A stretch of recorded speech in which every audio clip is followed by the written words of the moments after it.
যারা এই যে 5টা 7টা 10টা গরু আপনারা কিন্তু নিজেই এটা দেবেন।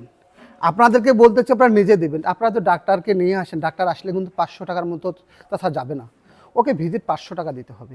এই টাকা 500 আপনি দিবেন কেন?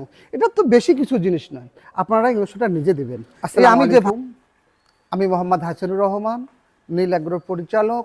আমি আপনাদেরকে আমার পিছনে যে 5টি গরু কি আমরা যে আপনাদের সামনে আমি উপস্থাপন করছিলাম, কি কি ট্রিটমেন্ট দেয়, কি কি খাওয়াই, এই বিষয়টাই আমি আপনাদেরকে আলোচনা করেছিলাম। আমি আপনাদেরকে বলবো আমরা কি কি ইনজেকশন দেই, এইগুলো বিষয় আমি আপনাকে বলবো। আমরা কিন্তু এটা দেই বসভেট দেবো আমরা কত মিলি করে, সেটা আমরা দেব কিন্তু 15 মিলি করে, এবং তার সাথে আমরা দেব টিটি গ্রোথ। তার সাথে আমরা কি দেব? টিটি গ্রোথ দেবো। আপনারা মনে রাখবেন, আমি যা বলছি আপনি বারবার আমার কথাটাকে শুনবেন। আমি কি বলতে চাচ্ছি, এটা কি ইনজেকশন? TT growth. তারপরে আমরা ক্যালসিয়াম মারছি কেন? যেহেতু মা গরু বলতে এগুলা গরু বাচ্চা হবার পরে ক্যালসিয়ামের শর্ট। ক্যালসিয়াম যখন শর্ট থাকবে তখন আপনি যতই খাদ্য খাওয়ান কিন্তু কাজ হবে না, কেন? তো ক্যালসিয়ামের অভাব আছে। তার সাথে যেহেতু আয়রনের কিন্তু শর্ট হয়, আয়রন আপনাকে বলছি, এই আয়রন দেব। তারপরে আমরা কিন্তু ধারাবাহিকভাবে কিন্তু ট্রিটমেন্ট করব, একদিনে মারতেছি না, আপনাদেরকে আমি বলতেছি আগে, তারপর আমি আপনাকে বিস্তারিত বলবো। তারপরে আপনারা দেখবেন এমাইনোভেট প্লাস। এটা কি ঔষধ? এমাইনোভেট প্লাস। আমরা এমাইনোভেট প্লাস মারবো। এখন আমরা এগুলো কত করে মারবো ভাইয়া? এগুলো আমরা 15 করে মারবো। কোনগুলা গরুকে মারবো? আমার পিছনে 5টি গরু, এই 5টা গরুকে মারবো। আমার কথা হচ্ছে এই 5টি গরুকে মারবো। এখন আমরা কিভাবে মারবো সেটা আমি আপনাদেরকে দেখাচ্ছি। এবং আমি আরেকটি কথা বলি যে আমরা এটা কয়টা করে ডোজ দিব?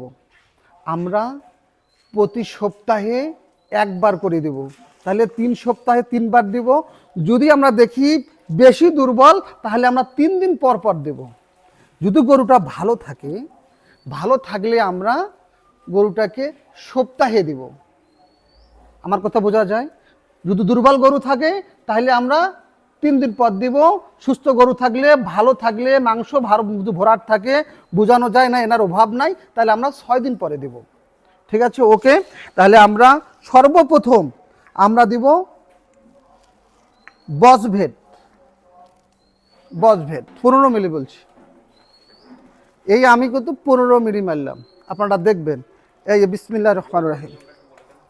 এই ধরবেন, এই সেনেস, এই আঙ্গুল ধরে দিয়েছেন, এখানে ধরছেন। কিভাবে ধরছেন? এইভাবে ধরবেন। এখন আপনি এইভাবে মারবেন।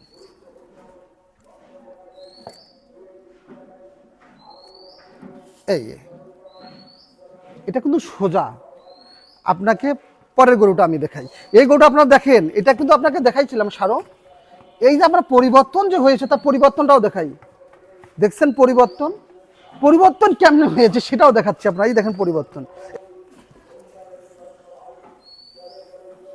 এইভাবে দেখাবে। আপনারা এইভাবে কিন্তু বের করবেন। কত মিলি করবেন? 15 মিলি বের করবেন। এই হয়ে গেছে। এখানে কিন্তু হাওয়া আছে, হাওয়াটাকে এইভাবে চাপাই দেবেন। এই টোকা দিবেন, এবারে গেছে হাওয়া। তারপরে গরুটাকে আপনারা এইভাবে ধরবেন। ধরো,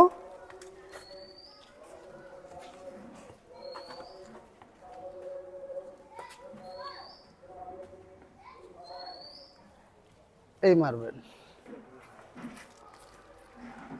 এই আপনাদেরকে দেখাচ্ছি, এইভাবে ধরবেন। ধরে এই আঙ্গুল, এই দেখেন, আবার বোঝাই, এই দেখেন, এইভাবে দিয়ে আস্তে করে দিয়ে দিবেন। দেওয়ার পরে এইভাবে আপনারা এই যে চাপাই দেবেন, দিয়ে এই হাত দিয়ে এটাকে চেপে দেবেন। ওকে। একটা জিনিস বলি, যারা এই যে 5টা 7টা 10টা গরু আপনারা কিন্তু নিজেই এটা দেবেন। আপনাদেরকে বলতেছে আপনারা নিজে দেবেন। আপনারা তো ডাক্তারকে নিয়ে আসেন, ডাক্তার আসলে কিন্তু 500 টাকার মতো তাছাড়া যাবে না। ওকে ভিজিট 500 টাকা দিতে হবে। এই টাকা 500 আপনি দিবেন কেন? এটা তো বেশি কিছু জিনিস নয়, আপনারা এই ওষুধটা নিজে। আপনারা কোন জায়গাতে মারবেন? এই জায়গাটা কিন্তু নরম, এখানে কিন্তু 2টা পার্ট আছে, এই জায়গাতে দুইটা পার্ট আছে, আপনি এই জায়গাতে মারবেন, এই আমি এই জায়গাতে দিলাম সুন্দর করে, এই ঢুকে গেছে কিন্তু, এই আপনাকে দিচ্ছে, এই এটা কিন্তু অনেক সোজা। আপনি 5টা 6টা গরু পুষবেন, আপনি নিজেই শিখবেন। আপনাকে বলছি আপনি নিজেকে দাঁড় হতে হবে, অপরের উপরে ভর করবেন না, মানুষ কি বলেছে সেটা দেখবেন না, আপনি নিজেই দেখবেন। এখন আপনাকে বলি, এই আপনি এইভাবে দেবেন। এখন আপনারা যদি বলেন যে ভাইয়া আমি দিতে পারতেছি না, ভয় পাচ্ছি, ভয়ের কি আছে? ভয় করবেন না আপনারা, ভয় করা যাবে না, ভয় খুব ক্ষতিকারক জিনিস, কখনো ভয় করবেন না, এইভাবে দেবেন, আস্তে করে এইভাবে রাখবেন, সুন্দরভাবে এই জায়গাটাতে এই দিবেন সুন্দরভাবে, এই আমি যে ভাই বলতে এই সুন্দরভাবে দিয়ে দেবেন, এই হয়ে গেছে, হয়ে গেছে না? এই আপনি বের করবেন, একটু ধরলেন, সুন্দর। এটা কোনো ভয়ের আছে? যারা তরুণ উদ্যোক্তা, যারা ভয় পায়, কিন্তু ভয় পাচ্ছে, ইঞ্জেকশন দিতে ভয় পাচ্ছে, ভয় পাওয়া যাবে না। আমি যেভাবে দিচ্ছি আপনারা এইভাবে দিবেন। তারপরে আমি আপনাদেরকে একটা জিনিস বলি, এগুলো গরু যে খাওয়াবো কিভাবে, শুরু করব কিভাবে, এটা আপনাকে আমি দেখাচ্ছি যে শুরু করবেন কিভাবে। আপনি গরু নিয়ে আসলেন 1 সপ্তাহ, আপনি 1 সপ্তাহ পর দেখা যাচ্ছে যে আপনি এক বেলায় 1 কেজি খাদ্য দিয়েছেন, ওর কিন্তু ফুড পয়জন হয়ে যাবে, তাতে উনি কিন্তু নরম থাকবে, ওভাবে নয়। আমি আপনাকে দেখাই দিচ্ছি যে আপনি কিভাবে খাওয়াবেন, কিভাবে শুরু করবেন, এটা আমি আপনাদেরকে দেখাই দিচ্ছি। আমি এই ইঞ্জেকশনগুলো দিলাম কেন আমি বলি, এটা কিন্তু আয়রন। আয়রনটা হচ্ছে এগুলো গরু বাচ্চা যখন হয়েছে তখন তার আয়রনের অভাব হয়েছে, তাহলে কেন দিব? আয়রনের অভাব হয়েছে। আমি তারপরে আর বললাম যে আমি ক্যালসিয়াম কেন দিব, ক্যালডিম্যাক্স কেন দিলাম, ক্যালসিয়ামের অভাব আছে বলে আমি কিন্তু ক্যালসিয়াম দিলাম। এখন এমাইনোভেট প্লাস কেন দিলাম, এমাইনোভেট প্লাস এই জন্যে দিলাম, ওর কিন্তু রুচি কম, এমাইনোভেট প্লাস কিন্তু আপনার হজম শক্তি ভালো করবে এবং সে মাংস তৈরি করবে, এই জন্য এগুলো দিলাম। এবং কেটাফক্সও কিন্তু ওই কাজ, কেটাফক্স কিন্তু অবৈধ না, অনেকগুলো কেটাফক্স মারতেছে, এটা নয়। কেটাফক্স হচ্ছে হজম শক্তি, অনেক কাজ করে ভাইয়া, অনেক কাজ করে। আপনারা ওই মেন্টালিটি বাদ দেবেন, এটা অবৈধ, এটা বলবেন, এটা বলবে, এটা এটা নয়। আপনি কেটাফক্স, বসভেট, এগুলো যে কোম্পানির লোক, ওদের সঙ্গে আপনি আরও সুন্দরভাবে পরামর্শ করবেন, আপনাদেরকে আরও ভালোভাবে বোঝাই দেবে। আর আমি ভিডিওর মাধ্যমে আর কত বলবো, লং টাইম ভিডিও হয়ে যাবে না।